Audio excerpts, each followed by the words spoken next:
Assalamualaikum warahmatullahi wabarakatuh. Kami dari kelompok 12 Hijau 1. Perkenalkan, nama saya Putra Bagaskara. Saya Gideon. Saya Padi. Saya Surya Okta Ramadan. Dan kali ini kita akan mempresentasikan tentang perlindungan dan penegakan hukum di Indonesia. Hakikat perlindungan dan penegakan hukum. Yang pertama kali akan kita bahas adalah konsep perlindungan dan penegakan hukum, dan yang terakhir adalah pentingnya perlindungan dan penegakan hukum. Menurut Andi Hamzah, perlindungan hukum dimaknai sebagai daya upaya yang dilakukan secara sadar oleh setiap orang maupun lembaga pemerintah dan swasta yang bertujuan mengusahakan pengamanan, penguasaan, dan pemenuhan kesejahteraan hidup sesuai dengan hak-hak asasi yang ada. Selanjutnya, Simanjuntak mengartikan perlindungan hukum sebagai segala upaya pemerintah untuk menjamin adanya kepastian hukum serta memberi perlindungan kepada warganya agar hak-haknya sebagai seorang warga negara tidak dilanggar, dan bagi yang melanggarnya akan dapat dikenakan sanksi sesuai peraturan yang berlaku. Suatu ketentuan hukum mempunyai tugas sebagai berikut. Yang pertama adalah menjamin kepastian hukum bagi setiap orang di dalam masyarakat. Yang kedua, menjamin ketertiban, ketentraman, kedamaian, keadilan, kemakmuran, dan kebahagiaan, serta kebenaran. Yang terakhir atau yang ketiga adalah menjaga jangan sampai terjadi perbuatan main hakim sendiri dalam pergaulan masyarakat seperti yang biasa terjadi di Indonesia. Perlindungan dan penegakan hukum sangat penting dilakukan karena dapat mewujudkan hal-hal berikut ini. Yang pertama, tegaknya supremasi hukum. Supremasi hukum bermakna bahwa hukum punya kekuasaan mutlak dalam mengatur pergaulan manusia dalam berbagai macam kehidupan. Kedua, tegaknya keadilan. Tujuan utama hukum adalah mewujudkan keadilan bagi setiap warga negara Indonesia. Dan yang terakhir adalah mewujudkan perdamaian dalam kehidupan di masyarakat. Kehidupan yang diwarnai suasana yang damai merupakan harapan setiap orang. Menurut Suryono Sukanto, keberhasilan proses perlindungan dan penegakan hukum tidaklah semata-mata menyangkut ditegakkannya hukum yang berlaku, akan tetapi sangat bergantung pada beberapa faktor, antara lain sebagai berikut. Yang pertama, hukumnya. Dalam hal ini yang dimaksud adalah undang-undang yang dibuat tidak boleh bertentangan dengan ideologi negara. Yang kedua, penegak hukum, yakni pihak-pihak yang secara langsung terlibat dalam bidang penegakan hukum. Penegak hukum harus menjalankan tugasnya dengan baik sesuai dengan peranannya masing-masing yang telah diatur dalam peraturan perundang-undangan. Peran lembaga penegak hukum dalam menjamin keadilan dan kedamaian. Yang pertama, peran Kepolisian Republik Indonesia Polri. Kedua, peran Kejaksaan Republik Indonesia. Yang ketiga, peran hakim sebagai pelaksana kekuasaan kehakiman. Yang keempat, peran advokat dalam penegakan hukum. Dan yang terakhir adalah peran Komisi Pemberantasan Korupsi atau KPK. 1. Peran Kepolisian Republik Indonesia atau Polri. Kepolisian Republik Indonesia atau yang sering disingkat Polri merupakan lembaga negara yang berperan dalam memelihara keamanan dan ketertiban masyarakat, menegakkan hukum, serta memberikan perlindungan, pengayoman, dan pelayanan kepada masyarakat dalam rangka terpeliharanya keamanan dalam negeri.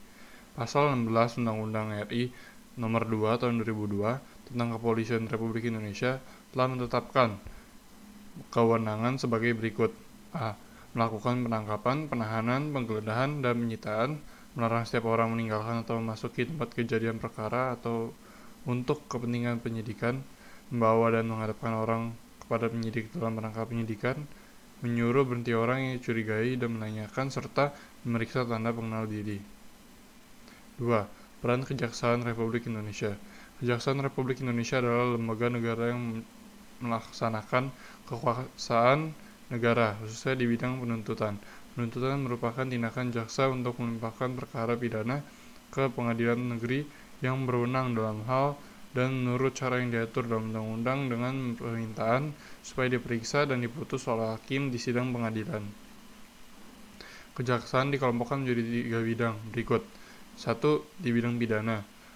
Di bidang pidana dapat melakukan penuntutan, penetapan hakim dan putusan pengadilan yang telah memperoleh kekuatan hukum tetap, melakukan pengawasan terhadap pelaksanaan putusan pidana bersyarat, putusan pidana pengawasan, dan putusan lepas bersyarat, melakukan penyidikan terhadap tindak pidana tertentu berdasarkan undang-undang, melengkapi berkas perkara tertentu, dan untuk itu dapat melakukan pemeriksaan tambahan sebelum dilimpahkan ke pengadilan yang dalam pelaksanaannya dikoordinasikan dengan penyidik.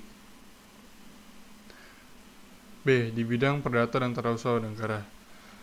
Kejaksaan dan kuasa khusus dapat bertindak baik dalam maupun di luar pengadilan untuk dan atas nama negara atau pemerintah. C. dalam bidang ketertiban dan ketentraman umum. Ada 1. Peningkatan kesadaran hukum masyarakat, pengamanan kebijakan penegakan hukum, 3. Pengawasan peredaran barang cetakan, dan seterusnya. 3. Peran hakim sebagai pelaksana kekuasaan kehakiman. Hakim adalah pejabat peradilan negara yang diberi kewenangan oleh undang-undang untuk mengadili. Menurut ketentuan Undang-Undang RI Nomor 48 Tahun 2009 tentang kekuasaan kehakiman, hakim berdasarkan jenis lembaga peradilannya dapat diklasifikasikan menjadi 3 kelompok berikut.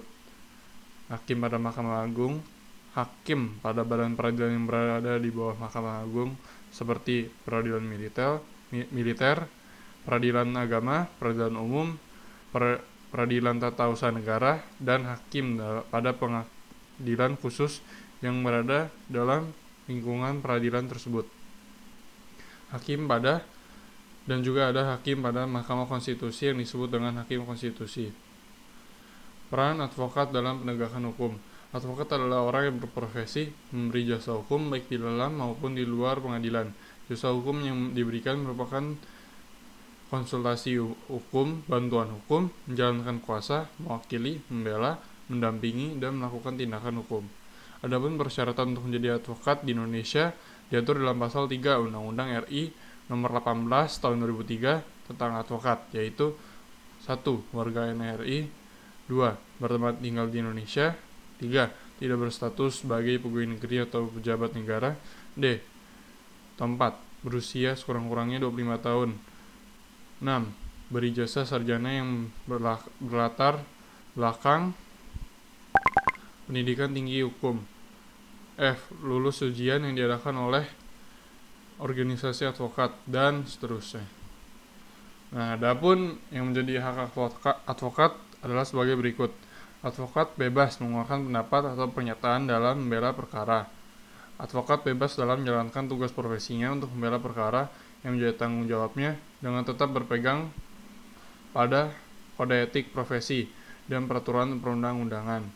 Advokat tidak dapat dituntut baik secara perdata maupun pidana. Advokat berhak memperoleh informasi, data, dan dokumen lainnya, baik dari instansi pemerintahan maupun pihak lain. Advokat berhak atas kerahasiaan hubungannya dengan klien. Advokat tidak dapat diidentikan dengan kliennya dalam membela perkara klien oleh pihak yang berwenang dan atau masyarakat. 4. Peran advokat dalam menegakkan hukum. Kewajiban yang harus dipatuhi oleh seorang advokat diantaranya adalah sebagai berikut. A.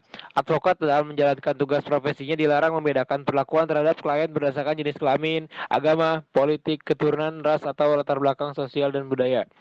B. Advokat wajib merahasiakan segala sesuatu yang diketahui atau diperoleh dari kliennya karena hubungan profesinya, kecuali ditentukan lain oleh undang-undang. C. Advokat dilarang memegang jabatan lain yang bertentangan dengan kepentingan tugas dan martabat profesinya. E. Advokat yang menjadi pejabat negara tidak melaksanakan tugas profesi advokat selama memangku jabatan. 5. Peran KPK. Komisi Pemberantasan Korupsi disingkat KPK adalah sebuah komisi yang dibentuk pada tahun 2003 berdasarkan UU RI Nomor 30 Tahun 2002 tentang Komisi Pemberantasan Tindak Pidana Korupsi. Tujuan dibentuknya KPK adalah untuk mengatasi, menanggulangi, dan memberantas korupsi. Untuk mencapai tujuan tersebut, KPK mempunyai tugas sebagai berikut. A. Koordinasi dengan instansi yang berwenang melakukan pemberantasan tindak pidana korupsi. B. Supervisi terhadap instansi yang berwenang untuk melakukan pemberantasan tindak pidana korupsi. C. Melakukan penyelidikan, penyidikan, dan penuntutan terhadap tindak pidana korupsi. D. Melakukan tindakan-tindakan pencegahan tindak pidana korupsi. E. Melakukan monitor terhadap penyelenggaraan pemerintahan negara. Selain memiliki tugas tersebut, komisi ini memiliki beberapa wewenang seperti berikut. 1. Mengoordinasi penyelidikan, penyidikan, dan penuntutan tindak pidana korupsi. 2. Menetapkan sistem pelaporan dalam kegiatan pemberantasan tindak pidana korupsi. Ketiga, meminta informasi tentang kegiatan pemberantasan tindak pidana korupsi kepada instansi terkait. 4. Melaksanakan dengar pendapat atau pertemuan dengan instansi yang berwenang melakukan pemberantasan tindakan korupsi. 5. Meminta laporan instansi terkait pencegahan tindak pidana korupsi. C. Dinamika pelanggaran hukum. 1. Berbagai kasus pelanggaran hukum. Yang kedua, macam-macam sanksi atas pelanggaran hukum. Yang ketiga, partisipasi dalam perlindungan dan penegakan hukum. Yang pertama kita bahas adalah yang pertama, berbagai kasus pelanggaran hukum. Pelanggaran hukum merupakan bentuk ketidakpatuhan terhadap hukum. Ketidakpatuhan terhadap hukum dapat disebabkan oleh dua hal, yaitu A. Pelanggaran hukum oleh si pelanggar sudah dianggap seperti kebiasaan. B. Hukum yang berlaku sudah tidak sesuai lagi dengan tuntutan kehidupan. Berikut adalah contoh pelanggaran hukum. A. Dalam lingkungan keluarga, diantaranya adalah 1. Mengabaikan perintah orang tua. 2. Mengganggu kakak atau adik yang sedang belajar. 3. Ibadah tidak tepat waktu. 4. Menonton tayangan yang tidak boleh ditonton anak-anak. 5. Menonton TV sampai larut malam. Dan 6. Bangun kesiangan. B. Dalam lingkungan sekolah, diantaranya 1. Menyontek ketika ulangan. 2. Datang sekolah terlambat. 3. Bolos mengikuti pelajaran. 4. Tidak memperhatikan penjelasan guru. Dan 5. Berpakaian tidak rapi dan tidak sesuai dengan yang ditentukan sekolah. Yang C. Dalam lingkungan masyarakat, diantaranya adalah 1. Mangkir dari tugas ronda malam atau tidak ikut ronda malam. 2. Tidak mengikuti kerja bakti dengan alasan yang tidak jelas. 3. Main hakim sendiri. 4. Mengonsumsi obat-obat terlarang. 5. Melakukan tindakan diskriminasi kepada orang lain. 6. Melakukan perjudian. Dan 7. Membuang sampah sembarangan. Nah, Berbagai kasus pelanggaran hukum dalam lingkungan bangsa dan negara, diantaranya tidak memiliki KTP, tidak mematuhi rambu-rambu lalu lintas, melakukan tindak pidana seperti pembunuhan, perampokan, penggelapan, pengedaran uang palsu, membajakan karya orang lain, dan sebagainya. 4. Melakukan aksi teror terhadap alat-alat perangkat negara, di mana tidak berpartisipasi pada kegiatan pemilihan umum dan merusak fasilitas negara dengan sengaja. Macam-macam sanksi atas pelanggaran hukum. Sanksi norma hukum adalah tegas dan nyata. Hal tersebut mengandung pengertian sebagai tugas berarti adanya aturan yang telah dibuat secara material telah diatur dalam peraturan perundang-undangan. Misalnya pidana mengenai sanksi diatur pada pasal 10 KUHP. Dalam pasal tersebut ditegaskan bahwa sanksi pidana berbentuk hukum yang mencakup A. Hukum pokok yang terdiri atas A. Hukum mati dan B. Hukum penjara yang terdiri atas hukuman seumur hidup dan hukuman sementara waktu setinggi-tingginya 20 tahun dan sekurang-kurangnya 1 tahun. B. Hukuman tambahan yang terdiri atas A. Pencabutan hak. B. Perampasan atau penyitaan barang-barang tertentu dan C. Pengumuman keputusan hakim.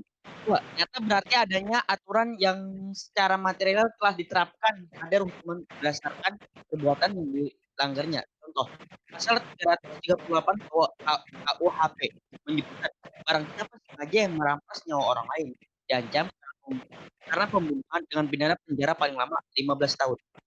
Ada seorang yang berlaku sesuai dengan hukum yang berlaku dapat dilihat dari perilaku yang diperbuatnya. A. Disenangi oleh masyarakat pada umumnya. B. Tidak menimbulkan kerugian bagi diri sendiri dan orang lain. C. Tidak menyinggung perasaan orang lain. D. Selaras. E. Mencerminkan sikap sadar hukum. F. Mencerminkan kepatuhan terhadap hukum.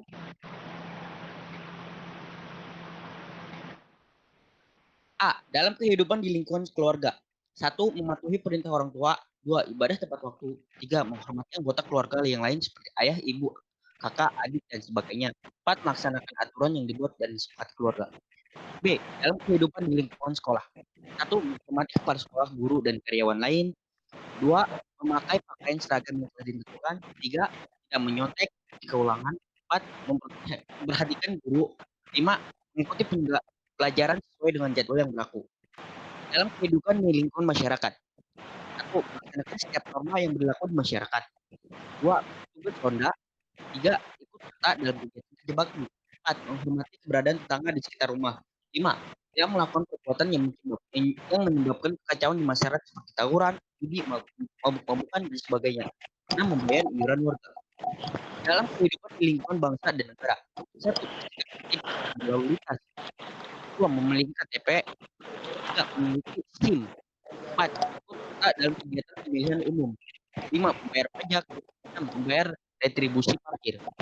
Baik, sekian presentasi dari kelompok 12 Hijrah 1. Terima kasih atas perhatiannya. Wabillahi taufik walhidayah. Wassalamualaikum warahmatullahi wabarakatuh.